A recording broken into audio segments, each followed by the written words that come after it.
بسم الله الرحمن الرحيم الحمد لله رب العالمين عقيبة للمستقيم الله في كل أمري أستعين الله في كل أمري أمجيد إنني أوثي سبحانه وتعالى امتناني وشكري محمد هو سيدنا محبوبنا إنه كان سيد المرسلين صلوات الله تعالى وسلامه عليه السلام عليكم ورحمة الله وبركاته لإخواني وأخواتي في دين والسلام على من تبع هدى لإخواني وأخواتي في أفريقيا أوروبا أمريكا الكاريبيين وكل مكان أهلا وسهلا بكم كيف حالكم مع الله. My dear brothers and sisters, thank you for showing up and those who show up in the future. Assalamu alaikum, my dear brother Saeed, happy companion, and my dear sister here, Amina. And today we will tackle a prominent and very complex issue. And this issue is very, very contentious. It could lead you to jail time in many countries of the world today. And in America, even to discuss it in its contents is frowned upon. So the essence of our Aqeedah and our faith covers all aspects. And when you think about this particular subject, jihad, it's been hijacked, it's been bamboozled, it's been muddied, it's been misunderstood, and even the enemies of Islam have taken the Arabic and have switched it around, misused it, and call it different names than what it should be. And our Aqeedah is very clear about this issue. And in the Aqeedah Islamiyah, Jihad is very important. And so this is why I will discuss it in the framework and in the box of Islam, under our Sharia and under our Sunnah of our Prophet alayhi salatu salam. Because especially for those in the West who are not learned or don't have access to a lot of the integral parts of Islam. They can't read the Arabic yet. The rat race inside the United States prevent them from picking up books and so forth and so on. I understand. I was there. I lived there. So I'm here to try to help you to understand that. Now, Jihad and all its byproducts in Islam. And the first thing that we as Muslims should ask ourselves and our Muslim brothers and sisters, what do we want from jihad? What do we want from it? Faman turidu ma'a jihad. What do we want with it? Or do we want it from the Sharia and the Sunnah? Man Sharia wa Sunnati Rasuli alayhi salatu salam. Do we want it from that? Do we want to follow it? Tabyuna alayhi. Do we want to follow what's in our heart and not follow the Sharia and the Sunnah? These are the questions that we have to ask when you pick up the bab on jihad in the Aqeedah.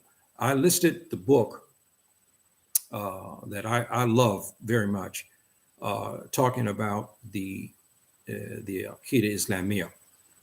I've mentioned it many times. I forgot to mention the author's name is Tarifi out of Saudi Arabia, Big Sheikh Islam. He's wrote a lot of books. This book is a masterpiece.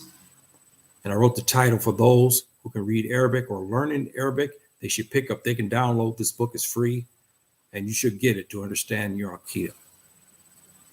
So with that said, I asked you those questions. So what is jihad in Islam? Jihad in Islam is the struggle of something. Again, within the box of Islam, the essence of how can I do something? How can I prevail over something? And to fight against something that's around us. This is part of the essence. This is human nature. As you read my marquee, what I talked about this particular subject, it's human nature. But unfortunately, the two Bob governments have made it's natural for them, but for us, it's not natural, which is bizarre. But we know how they have treated the black man. So what do we expect from them when we come to Muslims? You should not expect any special treatment from them at all, because they have a 400, 500-year history of how they treated us. And things that is good for them, they say is bad for us, and so forth and so on. So we know that jihad is the best of ibadah, meaning worship. You say, yeah, well, I don't understand. I make prayer. I've been to Hajj. I've been this and that. Here is the significant difference, my brothers and sisters. In jihad, not in salat, not going to Hajj, not making som, not making dhikr, you may be asked to give up your wealth and your life. That's the difference. This is why it's one of the best or the best, and why the scholars say this is the sixth pillar. Many scholars say that it's a sixth pillar of Iman, but officially 5. But many like to use that as a sixth pillar because of its significance, its greatness. And so the difference between that is like when you make your prayer, you're not asked to do anything to really jeopardize yourself. But when you make this type of jihad, you could possibly lose your life. You could possibly lose your wealth. That's why this ibadah is so strong, and why subhanahu wa ta'ala loves it so much. So now let's look at the second part of this. Jihad, again, is the struggle of things.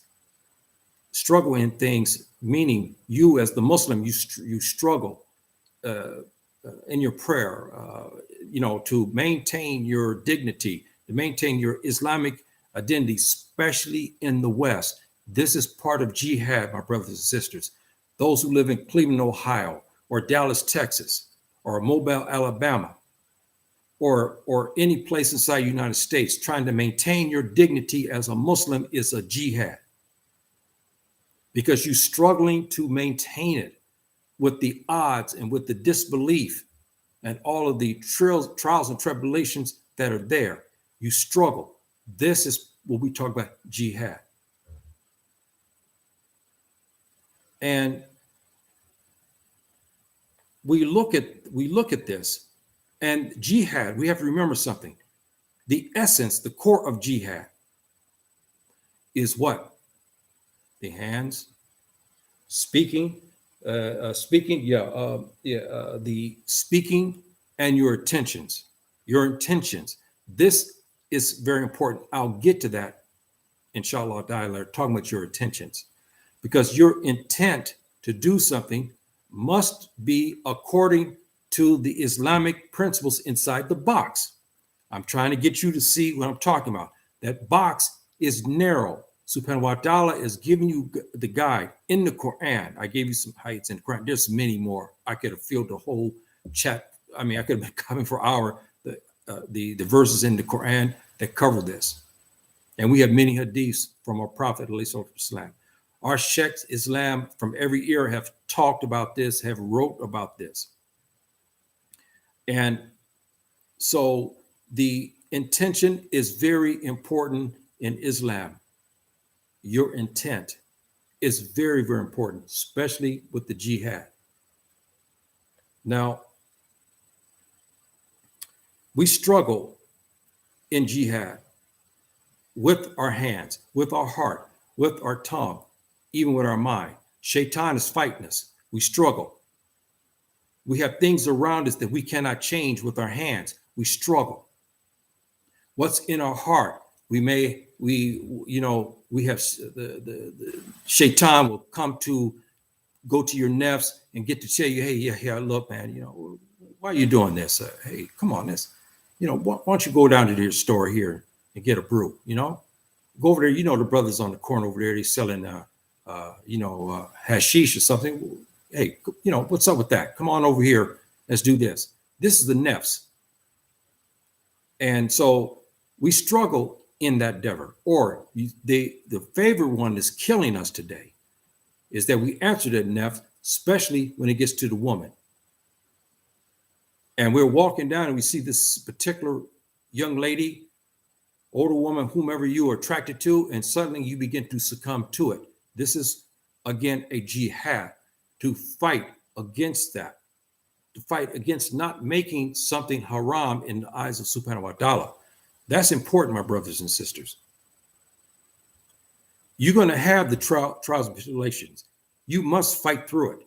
Anyone who says they're not going to have trials, it's not right. You're going to have trials and tribulations. Subhanahu wa ta'ala is not going to let you come in this deen, in this religion, and not be without trials. You're going to have the trials, especially those in the West. Your trials are great. They are astronomical. And you have to know how to strive. It's part of the verb in Arabic, jihadu, to strive, into something. Now, let me say also to you is this: the disbelievers don't have jihad. Yeah, they struggle, but they don't have jihad fi sabili Allah. We have that. They don't. So when they go out to kill, they go out, yes, they have the right. I'll get into some of that. When they go out to do certain things, this is not jihad. This is their right to defend, or this is their right for offense. This is their right because something happened. This is not jihad in the eyes of subhanahu wa ta'ala. It's not rewarded, because we all know that the disbelievers are already destined for the fire. We know this. And he said this, so we understand that. So there could be no jihad for them until they become Muslim. Once they become Muslim, now then the jihad within the framework of Islam comes in. Now there's rewards coming. So now we struggle in Islam to stay within this Islamic box. Why? Because we have CNN, we have MSNBC, we have stations all around the world who fight us, who have switched jihad to make it criminal. They even made it dirty. They make fun of this word. They even call us names derived from it, which is wrong. Islamically is wrong. And even in the Arabic language, it is wrong. And so we struggle with this. And today, you can ask many Muslims about jihad. They can't explain it. Many will say it's fight.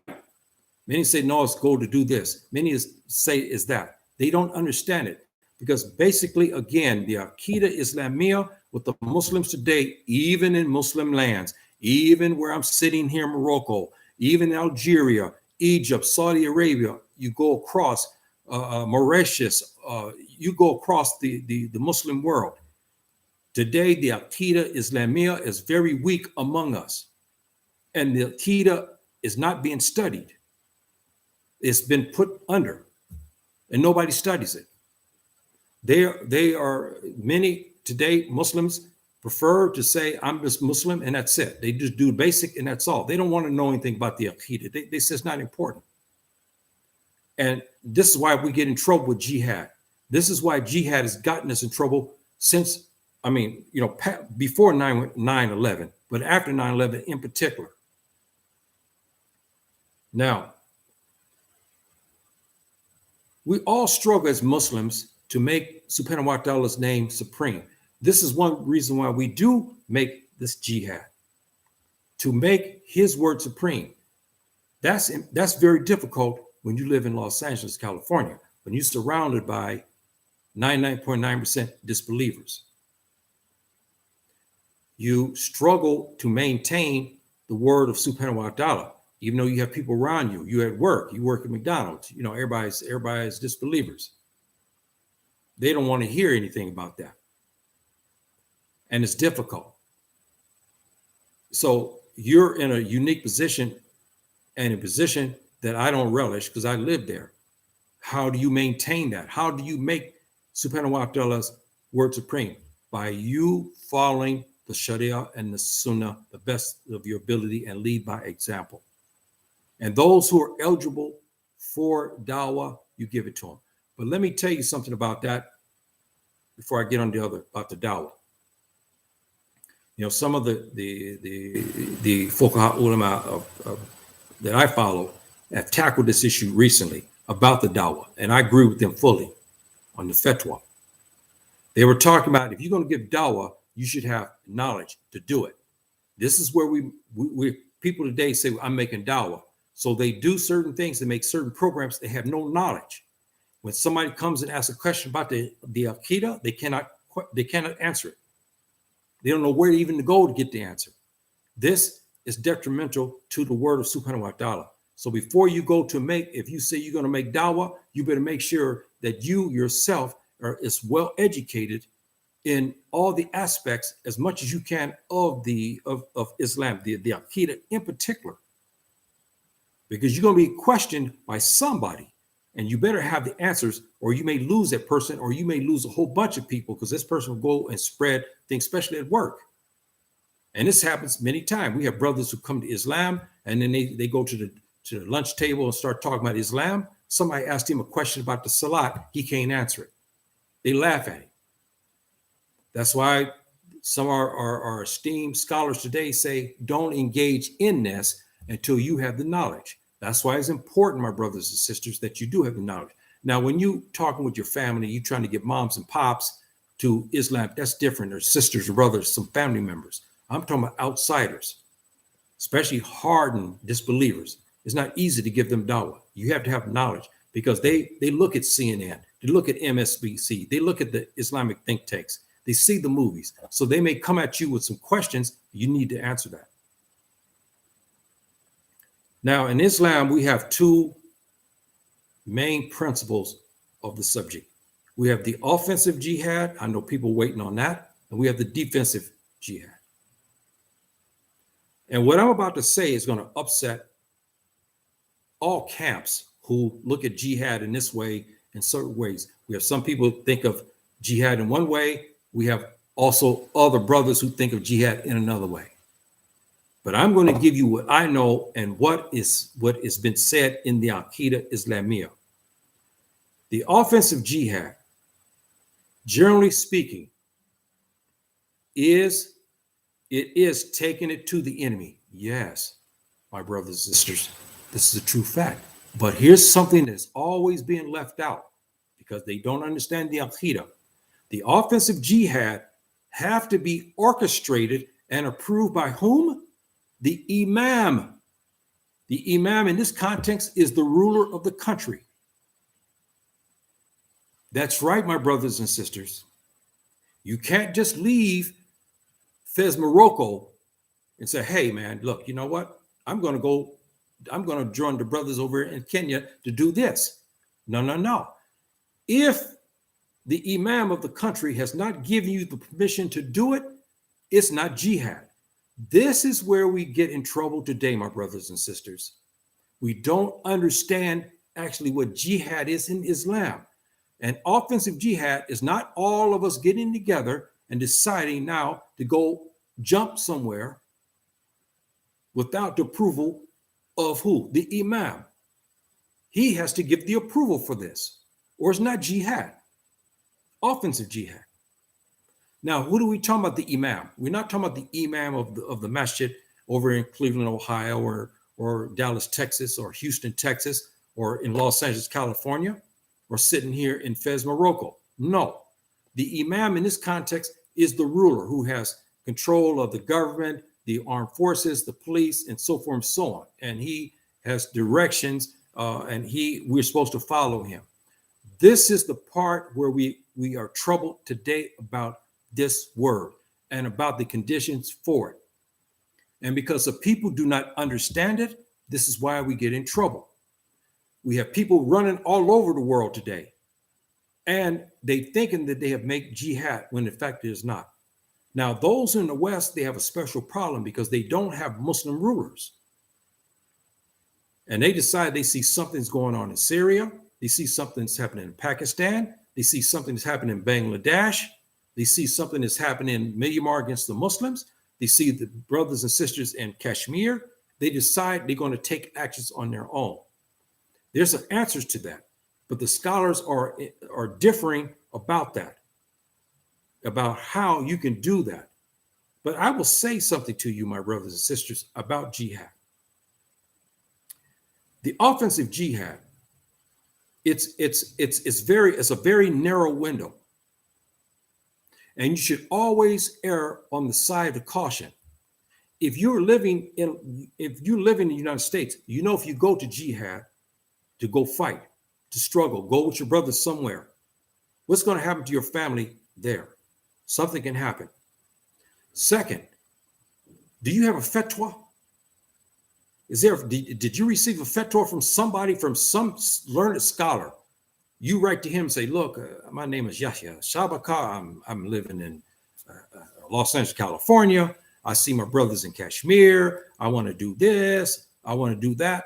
Did you get that? 99.9%? No, they did not. They only act on their own whims. You can't do it. You can't do it, my brothers and sisters. If you're sitting in the West, if you want to do something like this, you're not sitting in a Muslim land. But remember something, the hadith of our Prophet, alayhi salatu wasalam, he said that every Muslim must make what? Bay'ah to a Muslim ruler. This is an issue that's contentious as well. What is a Muslim ruler? So some scholars say that you sitting in Los Angeles, you have to pick one of the 57 countries and make bay'ah to him, not meaning you write him a letter. You can't do all that today. We know about, but you just say that you just give verbal bay'ah to him. Even if he's sinful, you think he's sinful. So you're sitting in the West. You want to do this. Here also is the other part of this that makes it difficult, my brothers and sisters, for us. When you make that jihad, not only are you hurting your family, but you're hurting other Muslims too. The Muslims go to the master because why?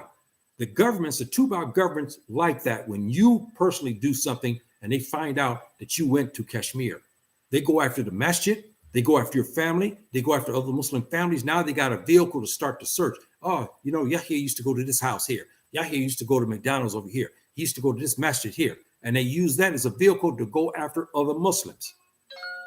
We know this to be the fact because we see what they do. They use this as a vehicle. So you have to ask the question, when you do this, you have to look at the end game. Is it really jihad that you're going on? It is not. It is not a struggle. Because if you don't understand the Aqeedah Islamiyah, you don't understand that you need approval to make offensive jihad. If you don't do that, it's a narrow window. We in the Quran, subhanahu wa ta'ala talks about our obeyances. You must obey. And if you don't have those around you that you do it, you ask the learned ones. And the learned ones will tell you exactly what I'm basically saying to you now. If you're living there in the United States, they'll tell you, don't do it. You have no authorization to do it. Yes, you make dua. This is a good jihad. You talk against what's happening in Kashmir. You talk against what's happening in Myanmar against our brothers. You talk against what the Chinese government is doing against our brothers, the Uyghurs there in China. There's nothing wrong making dua for them. And if you can legally in the land where you live in, if you can make donations to Islamic groups or groups that help the needy and so forth and so on, you do that if it's under the law. This is the best part of your jihad, is that not leaving LA, taking flights, and then going over there like we've had many brothers do when they went with the famous Mujahideen group, and many of them were killed and some were imprisoned. And their jihad was not jihad. I hate to say that, but this is the fact, my brothers and sisters. Because when you look at the Aqeedah Islamiyya, our scholars, and we look at our prophet and our favorite generations and our scholars of old, they spoke about this issue of jihad. And it's very, very encompassing. So this is why I'm talking about that today, because we have young Muslims who don't understand their religion. We have young Muslims who decide, I want to do something because they are inspired. I understand that they have this fervor in their heart. They want to spread Islam, but you got to do it in the right context. If you don't do the right context, you can get in trouble. So the offensive jihad, again, is predicated on the leader, the imam of the country. You in the West, as I said before, you are in a very difficult situation because you live under a Kafir government. You don't have a ruler you can look to. And situations like this, when you're that adamant, you see what happened in Britain and some other parts of Europe. We have many of our Muslim brothers and sisters, even young sisters, left to go join this infamous Mujahideen group. And many of them, are sitting in jail today. Many of them were killed, especially when they began to take out this particular group. And they did it in their heart. They had intentions to do right, but they were wrong according to the Aqeedah and the Sharia. And it's unfortunate. So you remember now, the offensive jihad has to be given approval by the ruler of the land. Don't venture out. And let me give you a byproduct of that. I hear this all the time, especially in Muslim lands. I hear brothers, especially the young brothers, they see that the Mujahideen group is paying money. They're paying salaries. There's nothing wrong with that. They pay salaries, okay? The word gets out. You got a young brother, he don't have no job. There's some young brothers here, and they say, hey, you know what? I can get paid and I can do this at the same time. And yet and still you hear them also say, look, I want to fight. I want to go over there and fight against the West. Quote unquote, the two Bob governments. They're over in this particular place. I want to go and fight them. I want to liberate my brothers from them. Yet and still, here they're sitting in a coffee shop talking about that. And the same people who they said they want to fight are standing right in front of them. The two Bob governments have their people all over the place. And they don't fight them, but they want to go 1,000 miles, 2,000 miles, 3,000 miles away to go fight the same people who are standing in front of them right there at the coffee shop and making havoc in their country, changing things around, having messages closed up, having Muslims followed, having Muslims taken from the country. They don't make jihad there. They should make jihad because this is a condition as well. You should make jihad in your country to clean it up first. So why are you going to do this? I hear this all the time. So they run off somewhere else. One, they don't have the approval of the imam of the country. Second, the same enemy who they're trying to go fight is standing in front of them. Three, their country is full of shirk billah, kufr, and a whole bunch of elements. They should be concentrating on that country itself. And lastly, cleaning themselves. Many of the Muslims today who want to go offensive jihad don't even pray. Many of them haven't even picked up a Quran in many years. Many of them have many don't do many of the ibadah of making dhikr and so forth and so on. Suddenly they say, you know what, I want to go do this. And there's conditions that have to be made in that before you do that. So I want you guys to understand the offensive jihad. And the other condition of the offensive jihad is this. And all the scholars of every age have basically concurred on this one issue. My brothers and sisters, if you are facing odds that greater than 10-1, you should not engage in it.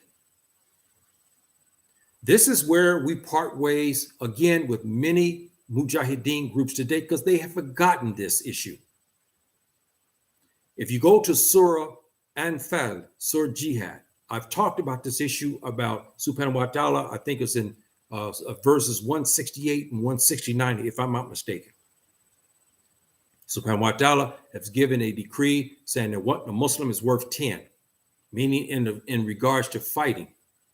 So you are ordered to fight odds 10 times greater than yourself. The next verse over, he lessened that, meaning now, instead of it being that, it'd be a ratio to 2-1. Because subhanahu wa ta'ala was doing this in order so that way, if something comes up where the odds are so great, he doesn't want you to engage in it where it wipes out you, your seed, and Islam and your community. He wants you to come back another day when you are stronger to engage in that. And if you look at the Muslim, the history of Islam, this is how the Prophet did it. If you watch his example, you watch what he had done, and you remember something, there was no offensive and defensive jihad for many years in Islam. When it first started, the Prophet was not giving approval for that. And the Muslims had to suffer until subhanahu wa ta'ala gave them the permission. This is why I said to you that you need the permission of our leaders in order to engage in it. Why? Because it gives you that protection. And it gives you that it's ordained. So that way you are covered under it. You go on it and you are killed. You're now a martyr. Because you went fi sabilillah and you listened to your commander, the imam of the country. That's why I'm trying to, I know this is going to upset a lot of people because a lot of people say, no, man, I'm not listening to Yahya today. Yeah, he's way out, man. If I see something over here, I want to go run and do it. Remember I asked you a question at the beginning? I said, what do you want in jihad? Do you want to follow the jihad under the Sharia and the Sunnah, or do you want to follow from your own desires and from your heart? This is the question that we have to ask ourselves in modern times today. Which one do you want? If you want the Sharia and the Sunnah, I'm giving it to you right now. And our odds, why we can't. Nobody, no Muslim country today basically can take on efficiently the two-bob governments. They just cannot. They just cannot. They're not strong enough for it. Even though they've given these countries weapons to fight, but not against them. But to engage into a battle with them at this stage is not right. Their armies exceed ours, sometimes over 10-1. And you have to look at that again by the Sharia and what our scholars have said and what subhanahu wa ta'ala said. If those odds under, I think it's verse 169, he's changed it. He's abrogated the first condition of the 10 now to, I think, 2-1. Yes, about 2-1. So again, my brothers and sisters, please be careful in what you wish for, especially those in the West and those in the Muslim countries too. Yes, I don't like what I see on TV as well. I see things going on. I see what's happening in Palestine. We all see what's in Palestine. We see what's happening in Quds. We see our brothers being sprayed up with water, dogs on them. They're being shot and killed. I see what's happening to our brothers there in China. They've been imprisoned. Their women are impregnated. We know what's going on in Myanmar, in Kashmir. We look all the way down the line. But we have to be prudent, my brothers and sisters. What does the Sharia say about this? What are our leaders saying about this? What about our learned men? That's what we have to follow. This is the condition of the offensive jihad that you must understand as a Muslim. Jihad is not something that each one of us, offensive jihad, that we can decide on our own. That's not offensive jihad. It is not. So those who had the notion that, hey, man, I can leave Washington, D.C., man, there was a recruiter coming here and, they're going to smuggle me out from Canada and I'm going to go do this. I'm going to jump to go to Syria. You better be very careful what you wish for, my brothers and sisters, because I'm telling you now, those who did this, it's not jihad. I'm sorry. It's not jihad. It's not jihad, my brothers and sisters. So I'm hoping that you guys understand that part of it. Now let's go to the second part, the defensive jihad. Here's the difference, my brothers and sisters. The defensive jihad is you don't actually need the approval of the imam of the country to do it. You say, oh, yeah, well, wait a minute now. You're just saying that the imam the imam of the country, he's got no. Defensive jihad covers many things, and I will cover that now. Let me give you an analogy. Back in the hood, in Compton, California, Long Beach, and South Central. Say the Russians decide they're going to come into the hood and take it over. They're going to come in and take over the stores. And they're also going to come in and begin to mate our women. They're going to come in and destroy all our masjids and so forth and so on down the line in our way of life.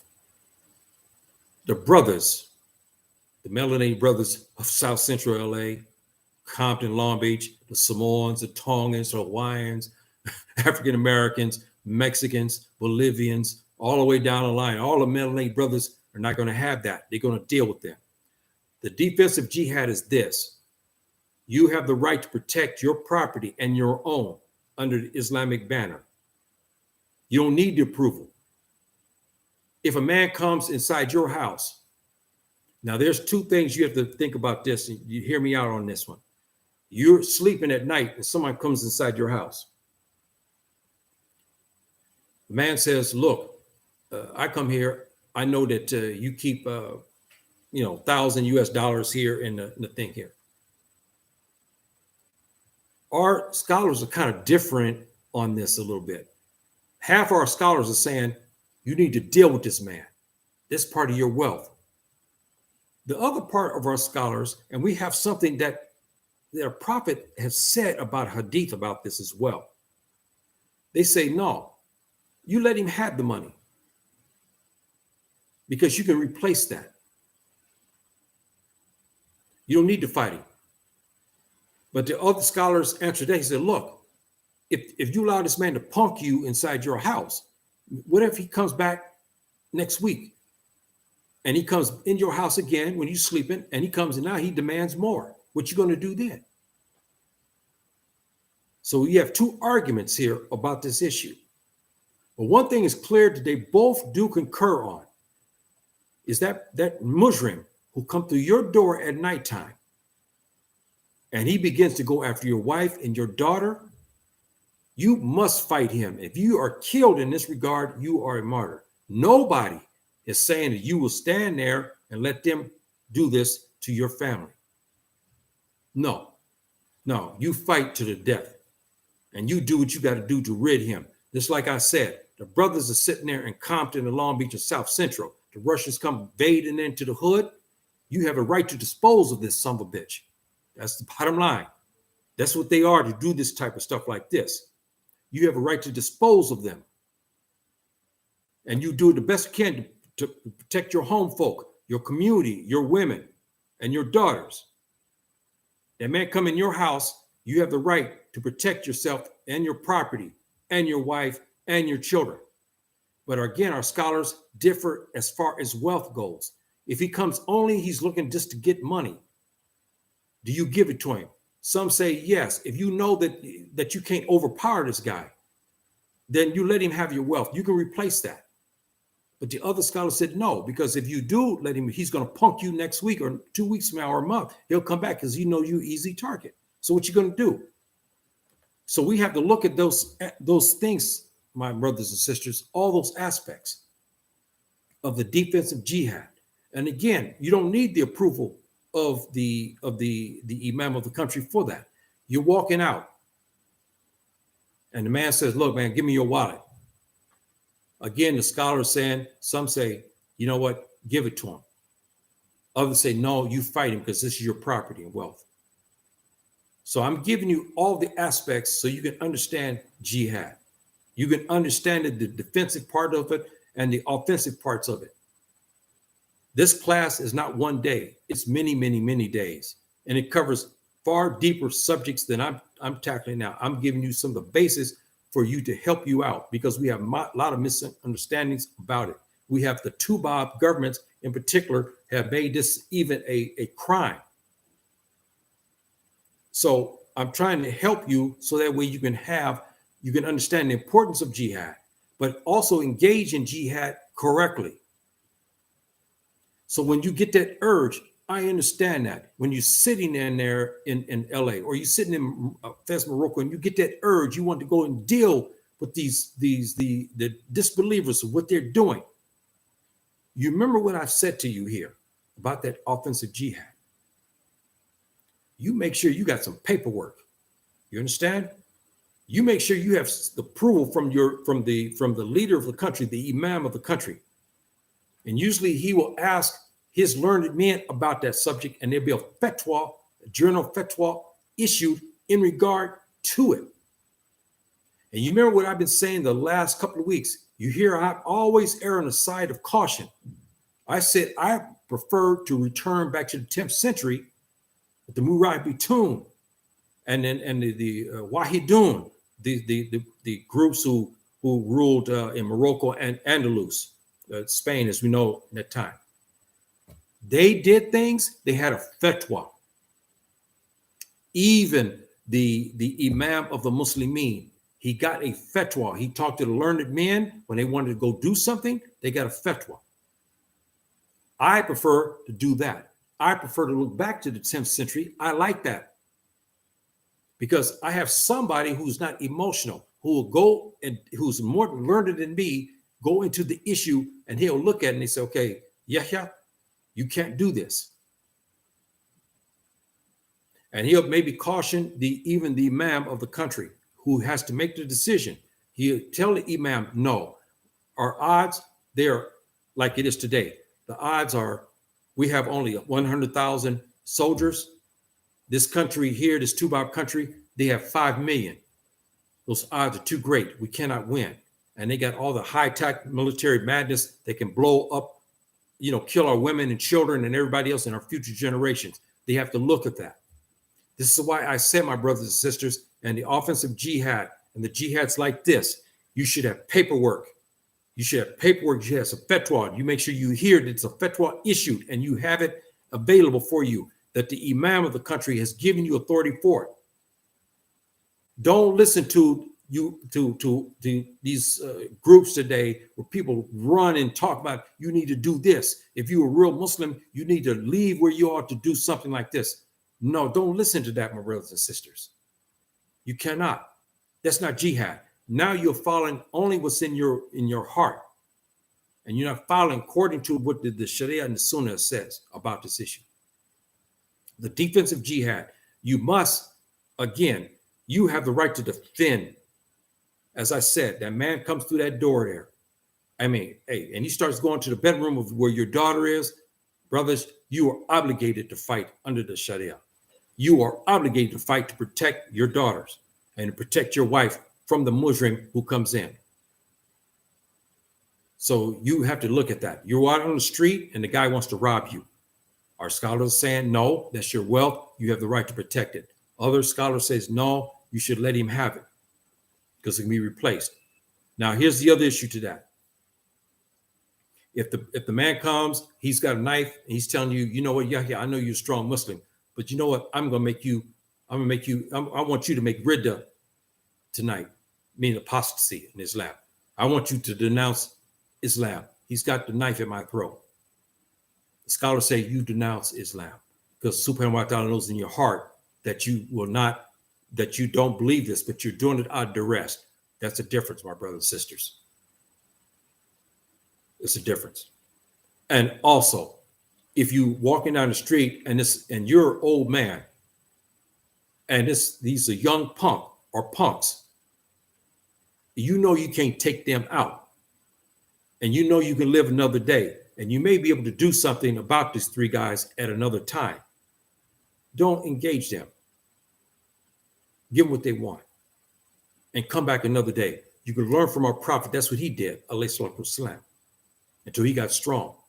And you remember the hadith of our prophet, alayhi salatu wasalam, when there was a question asked about this issue about another Muslim who's a criminal, a mujrim.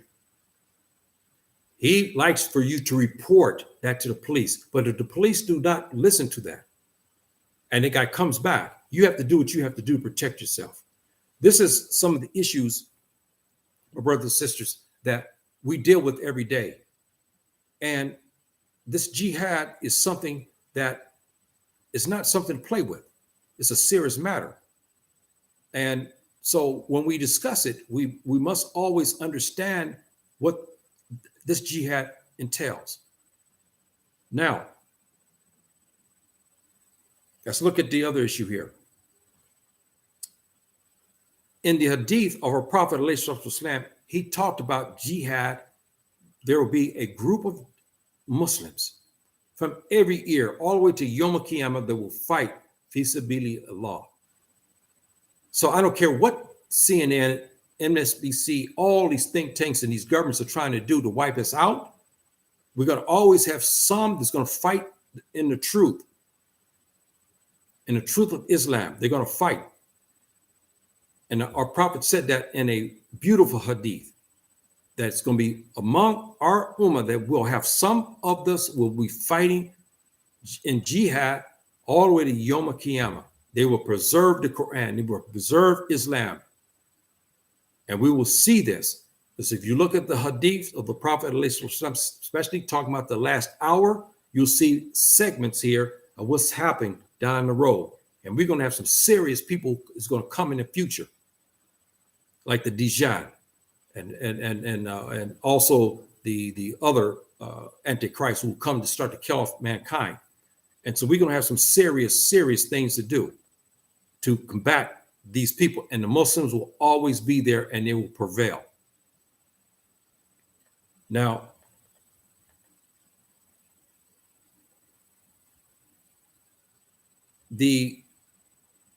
I told you before about also let's look at the integral part of jihad.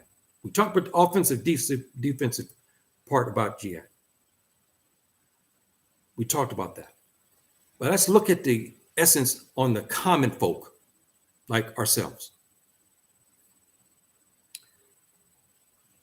The best of jihad is to clean the nafs. This is an offensive jihad and a defensive jihad. Because when you clean the nafs, the heart, of all of the bad stuff that we know that happens with us, okay? I mean, it's unlimited. You know what's out there. You know what you're weak in.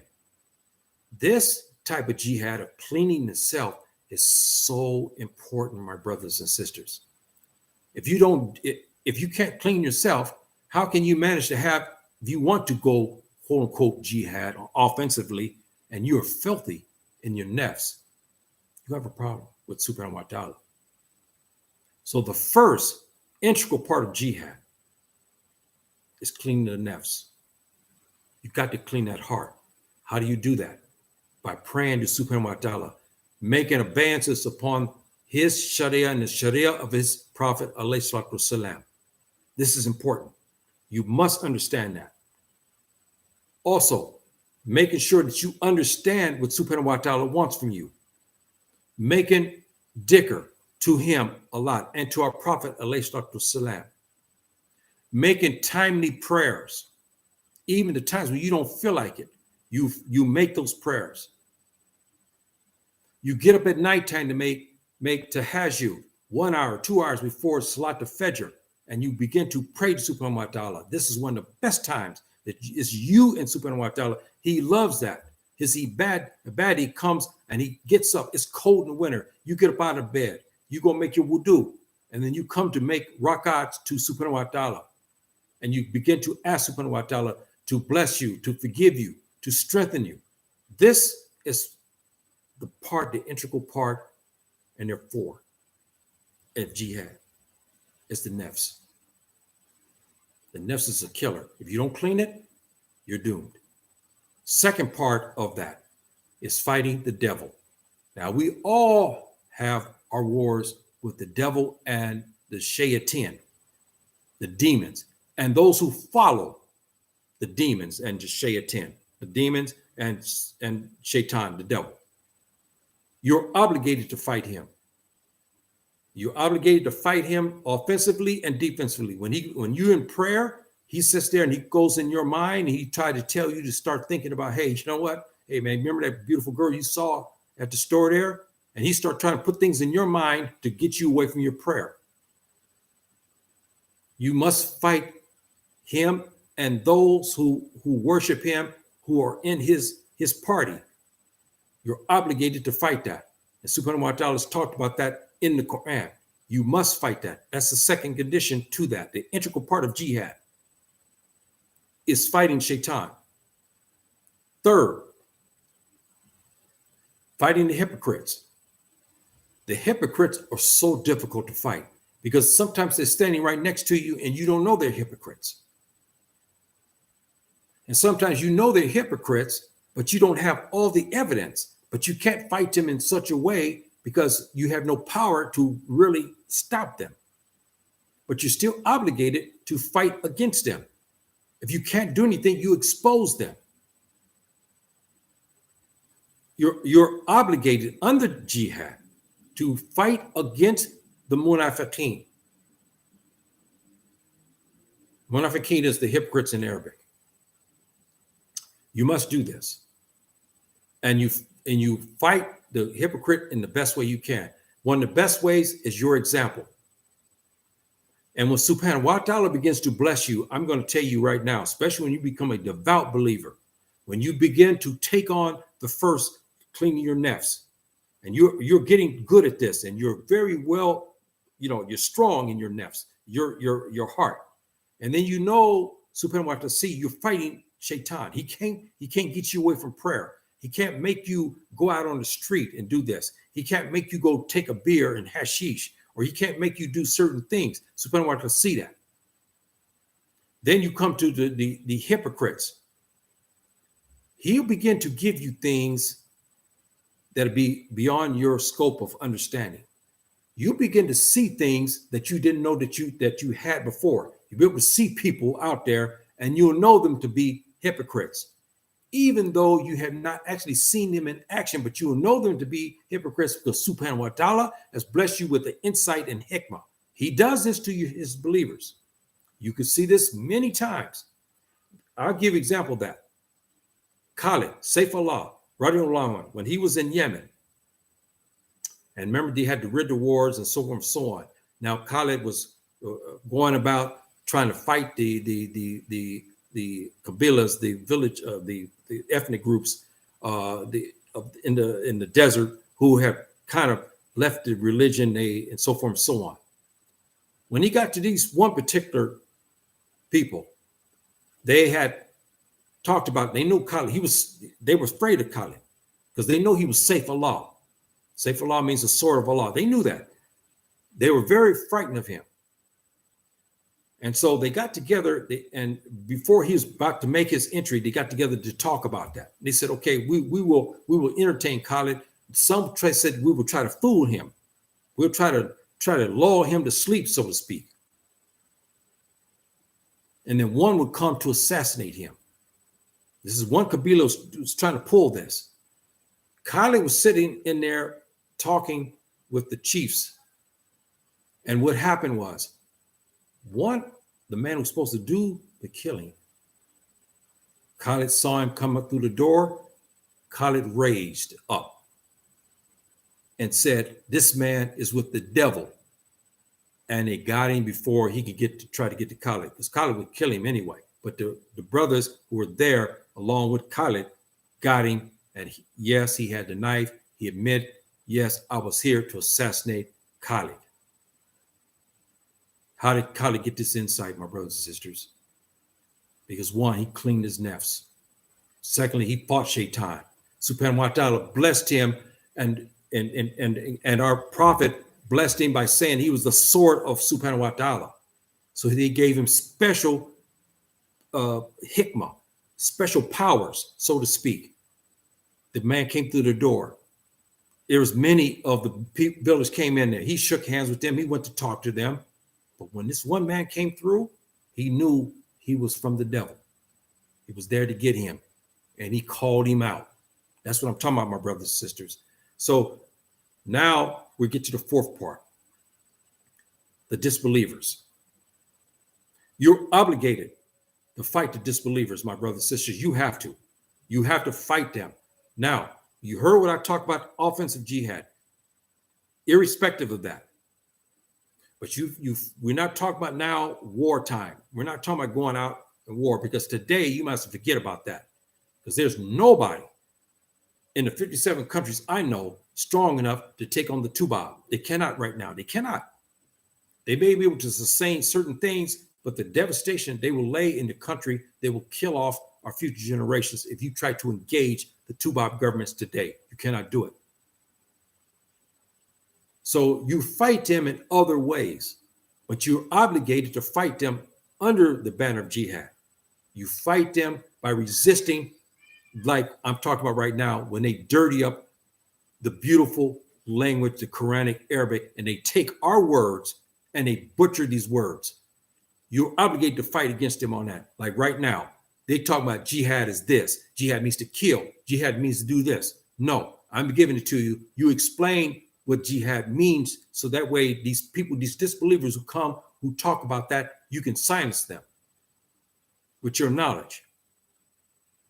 So again, the fourth, these four, cleaning the nafs. You must clean, you got to clean the inside. Secondly, you must fight the devil. You must fight him. You got to engage the hypocrites, expose them, talk against them. Don't be friends with them. Don't eat with them. Don't give them salam. This is what I do. I know they're hypocrites. Many of them come by me. Sometimes if I don't, sometimes I'm human like anybody else. I see them, they come by me. Most of the time I ignore them. Sometimes I engage them and I talk against them. I'm very harsh. My wife could tell you, I'm very harsh when I deal with them. I'm very harsh in what I say to them. And so, and then you fight, again, the disbelievers, and you fight them in a way. And remember the class I gave about 6 months ago. There are 3 classifications of disbelievers you don't deal with, but the fourth disbeliever is the one you fight. It's the crusader, the ones who legislate against the Muslims, the ones who do things like you see today. You pray against them, you talk against them the best of your ability. Those you fight only in the power that you have. This is the condition of the jihad, the 4 conditions of the jihad. Now, I'm going to get to the part here, and we'll be closing here, my brothers and sisters. Yes, our dear sister Mina says, young Muslims should understand the real basic of jihad, and jihad nafs is the most important. What she said here, our brothers and sisters, is very true, because that you have to understand those conditions to get to. I see I'm having some problems of my internet here. Okay. Must understand those conditions of jihad in order for you to engage in that. Now, what is not jihad? 1, the Muslim who kidnaps, the Muslim who goes, like we see this happening in Nigeria today. That's not jihad, my brothers and sisters. That's criminal. The brothers who go and bomb, that's not jihad, my brothers and sisters. It's not jihad. This is not jihad fi sabilillah. Even if a ethnic group, our Hausa brothers and our Fulani brothers, I'm Fulani, I have that. They have been abused in the north. I understand that. But they could not do what they're doing, as we understand today. Kidnapping young girls, forcing them to marry, holding them for ransom. These are Muslims that they're kidnapping. You're not authorized to do that. This is wrong. This is criminal. This is not jihad. Let's understand that, my brothers and sisters. And those young Muslims who are trapped up in this because they don't understand the religion, they think it's glamorous. They say, hey, this is the real jihad here. You know, I'm going to join this mujahideen group. And here you go out there in the desert, and here you're robbing people. Here you're kidnapping their children. That's not jihad, my brothers and sisters. That's not jihad. Let's understand that. Because you look at that, you ask the question, this type of jihad, where's the authorization come from to do this jihad? What fatwa? Who gave a fatwa to say that you can go kidnap other Muslims, hold them at ransom, or go raid their village and take their women folk? There's no scholar I know of is getting fatwas like this. That's not jihad. That's criminal. And also, kidnapping Muslims for ransom. Cannot do it. And let's go further on this. Here we're sitting here in Morocco. I go and decide I'm going to get some brothers here, and I say, hey, look, you know what? Let's go over there and kidnap some rich tubabs in America. It's not jihad, my brothers and sisters. It's not jihad. It's criminal. You can't go and do anything to a disbeliever because they're disbelievers. Understand that very well in our religion. It's not authorized. It's not authorized. If the imam of the country has issued a ruling and saying that we're at war, say we're a Tubab country, now we can do things. But even that, our prophet has given us rules. We can't desecrate the churches. We can't desecrate and kill the clergy. We cannot go and kill old men and women and children. We cannot do it. Now, if they engage you, they're no longer a civilian per se. This is combat. You're at war. If an old man comes at you with something, hey, he's going to take you out. You have no other choice. If you can't disarm him, you have to take him out. But we have rules in that regard. So understand that, my brothers and sisters. Salam alaikum, my dear brothers, Mustafa. Understand, my brothers and sisters, that when you go to, like we see today, we see brothers who come from another place, they go into France, they go into America, and they bomb. That's not jihad. That is not jihad, my brothers and sisters. It's not offensive jihad, and it's not defensive jihad. It's not jihad. Understand that. It's not jihad. It's criminal. So let's look at more of this. If you get a Muslim now who's supposed to be in charge, and he tells you to start doing things illegally, that's not jihad. If you have no other choice, you have to do it. You have to do it because you were forced to do it. That's not jihad as well. Because the imam will not orchestrate something to tell you to do things wrong. Meaning, if he tells you to go, he said, look, I need a group of people now to go into a Tubab country. I need you to go to poison the waterways and so forth and make fires all over the place. No, that's not right. That's not right. You cannot do that. The lawful orders of the imam must be followed. Those are not followed. Those are not in sin of Allah and against the Sharia. You don't follow that. But we go back to the same issue again. The imam of the country is pertinent as far as jihad goes. It's very important. And our scholars who advise him, that's important. So fighting against a group, the disbelievers, without, again, the approval of Imam, is not jihad. Second of that is fighting against another Muslim. This is tricky. You have a Muslim country over here and you go there to fight him. We have fatwas outstanding today from especially our most prominent fuqaha group. Our ulama fuqaha group, who talks about that issue. You cannot do it. You cannot do it, my brothers and sisters.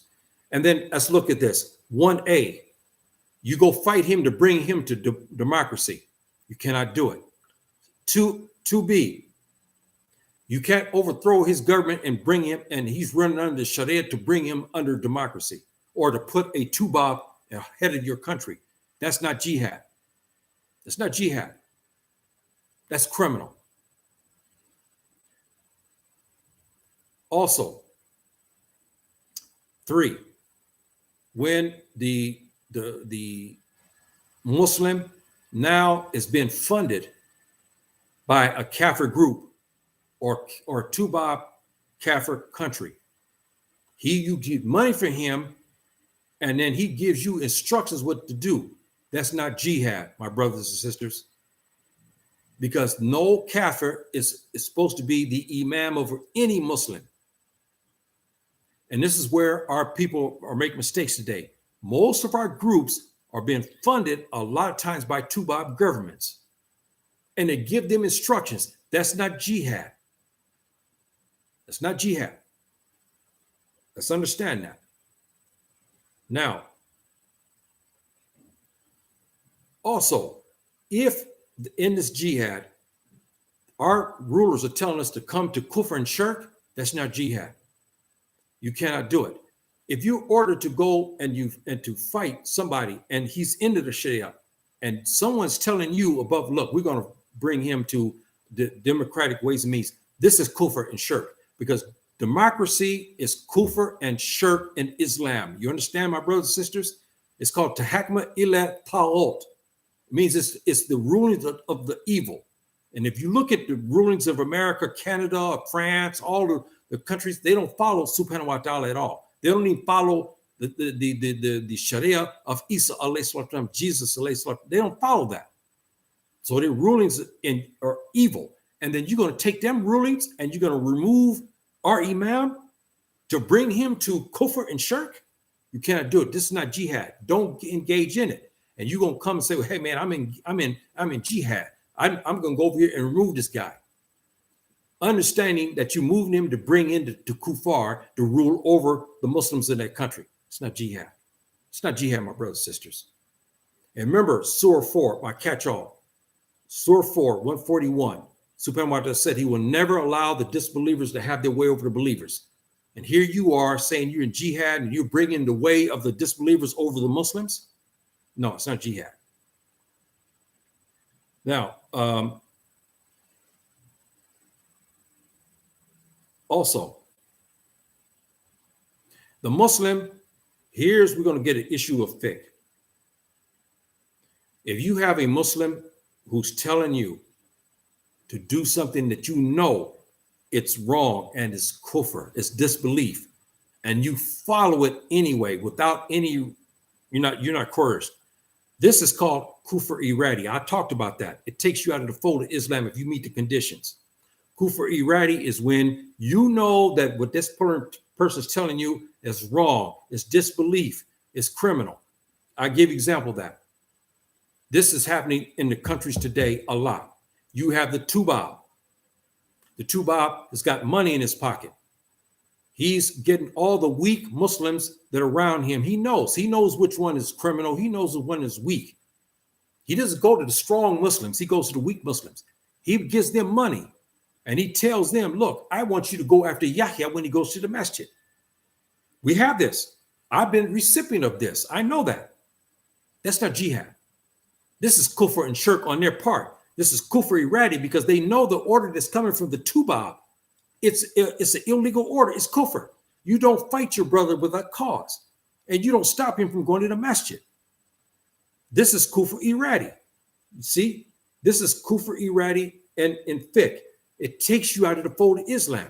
Yes, you go pray. Yes, you make song, but you are working under the command of a disbeliever who gives you money, and he tells you to go after the people who he wants, and he gives you the money, and then he tells you to go after people, go to the masjid, or he tells you to go after the scholars. He pay you to go fight an old, strong Muslim man, and when he comes out of his house, he gives you money, and you go in to rob him, or you go beat him, or you go after his family, on the command of the kafir, of the Tubab kafir. No, this is not jihad, my brothers and sisters. This is criminal. This is criminal, and we have this happening everywhere in the Muslim country today. We have Tubab kafirs all over the place doing this, and they're paying people to go after Muslims, and they come back and say, when you go after these Muslims, you know they're doing it.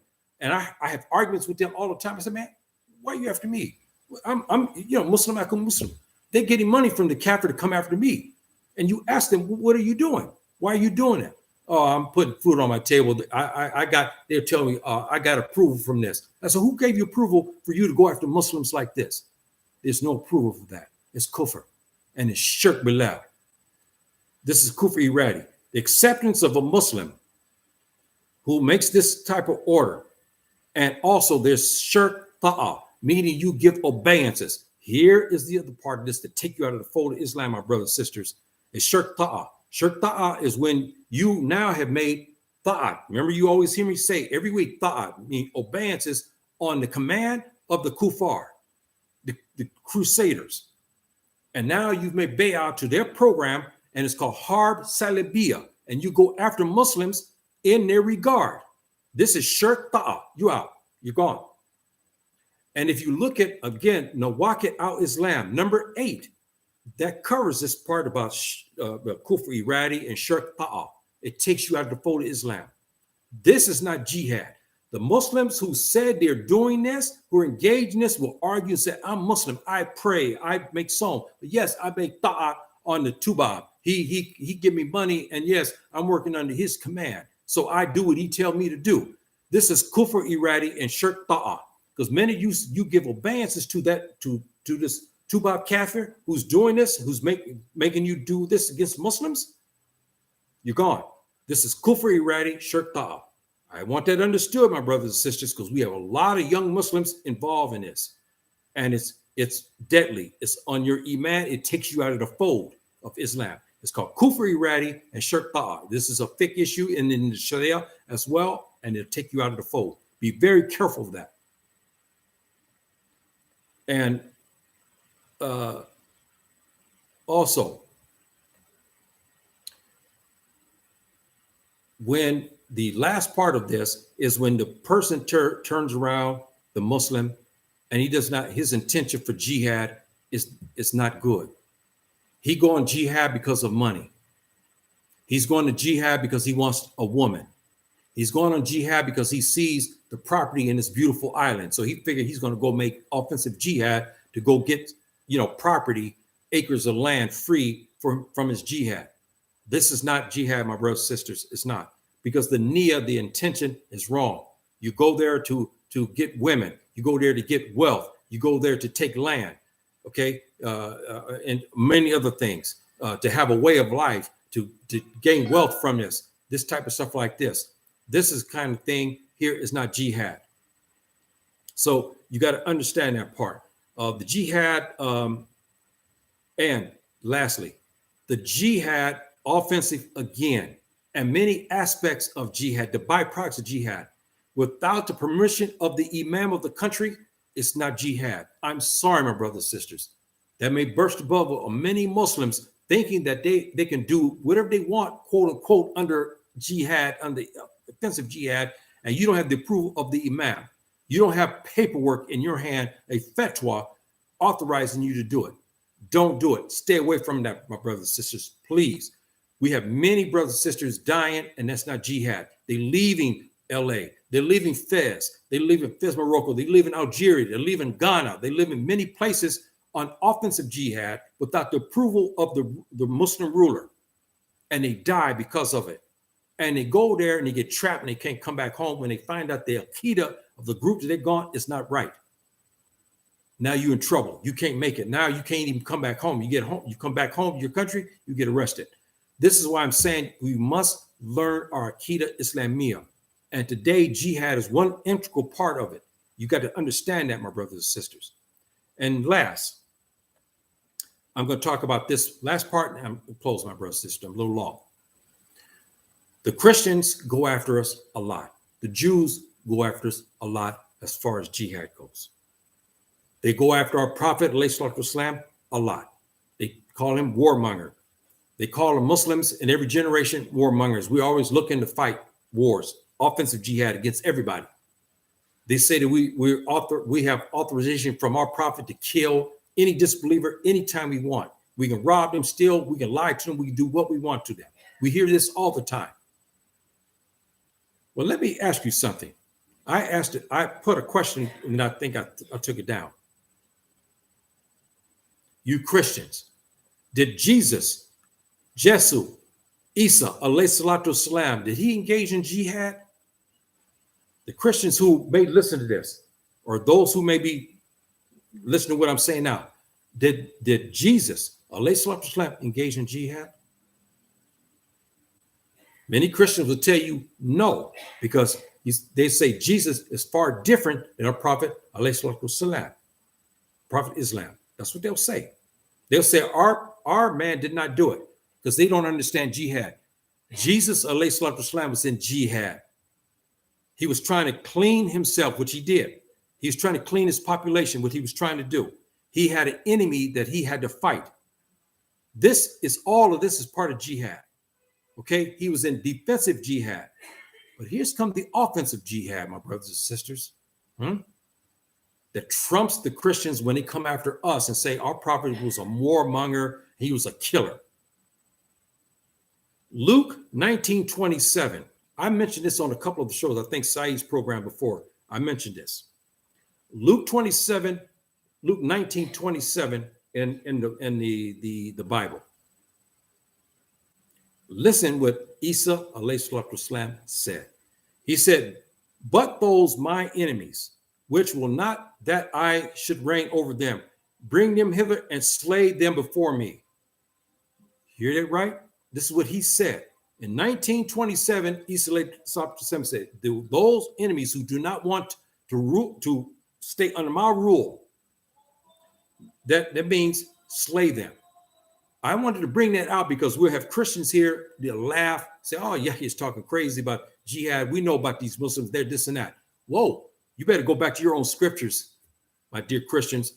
Jesus, alayhi salatu wasalam, was in jihad that we understand in Islam, and he was a Muslim, and he's fighting nefs, he was fighting shaitan, he was fighting the hypocrites, and he's fighting the disbelievers. He's in jihad. He was in jihad, no doubt about that. And this here gives you an illustration of that. And one of the famous of your Christian scholars said this verse means that Isa alayhi salam was talking about those who did not want to what? Be under his rule. His rule was what? Under the what? Torah. And they wanted to stay under judgment under another type of ruling. They rejected his leadership because it was under the Torah and clinging to the rulerships, the governments of mankind instead, the Romans. This is the tafsir of one of your greatest scholars, Christians, talk about this verse. So I wanted to leave you with that. So that way, when you sit there and you talk about the Muslims, say we're warmongers, you better look at that verse Luke 19:27, and you better go back there and start to research. Because here, this is offensive jihad here. And Isa alayhi salam was authorized to do it because he was a prophet of God. And so this is something, my brothers and sisters, I want to leave you with that because I want you to see that all the prophets of Allah engaged in jihad. So my brothers and sisters, I hope today that you took something from this program, this short program. I went through a lot of the issues, and I'm hoping that you got something from this to kind of understand your jihad as far as the Islamic box, inside the Islamic box. What about jihad? How is jihad formulated with us Muslims? How do we engage in it? What is the offensive jihad? What is the defensive jihad? What about the jihad cleaning themselves? Is this jihad? Is this, can we leave our country to go fight to liberate our brothers? I gave you those answers to that for you to do your research. And I talked about jihad, how it's misunderstood. I gave you examples of that. And I talked to you about what is jihad. I asked you to question a personal question today for the Muslims. How do you want jihad? You want to follow jihad according to the Sharia and the Sunnah of our Prophet, or do you want to follow something of your nafs? I gave you that aspect. I gave you those conditions. What you want in jihad? Do you want to follow yourself, or do you want to hear what other people saying and you follow that, or you want to follow with the Sharia and under the Sunnah? So I gave you those essence of jihad. So my brothers and sisters, I'm hoping today that you got something out of that, and that you start to hit the books and you research that and you get an understanding, especially my young, impressionable brothers in the United States. You're under a lot of pressure, and you will have recruiters coming from Muslim lands and other places who are fighting in the desert today, and they may try to recruit you. So you need to understand your role in that, and you fight that. If the recruiters come to get you there in LA, our young Muslim brothers and sisters, they try to get you, persuade you to go to Muslim lands. You be very mindful of that. You heard what I said. You look to go to the people. Remember, Subhanahu wa Ta'ala said, you go to people of knowledge. You don't know something, go to the people of knowledge. You write, you call, you do whatever you have to do to find an answer. You'll get the right answer. If you get a rightful scholar, he'll tell you don't go. He will tell you that. Make sure you have a standing fatwa. You have to understand that, my brothers and sisters. You heard me say, I love the 10th century. Why? Because we had Murabi Tun, and we had in part of the 11th century, we had Wahidun. These groups here were staunch Muslims. They didn't do nothing unless the scholars, they listened to the scholars, and they got fatwas to help them to decide. When they want to go fight, they got a fatwa. They wanted to make sure they were on the right side of Subhanahu wa Ta'ala. That's what you have to do as a Muslim. You got to make sure you on the right side of Subhanahu wa Ta'ala, that your jihad is correct. And when it's offensive jihad, you got to be careful not to engage in unless you have what? The approval of the imam and the scholars around him.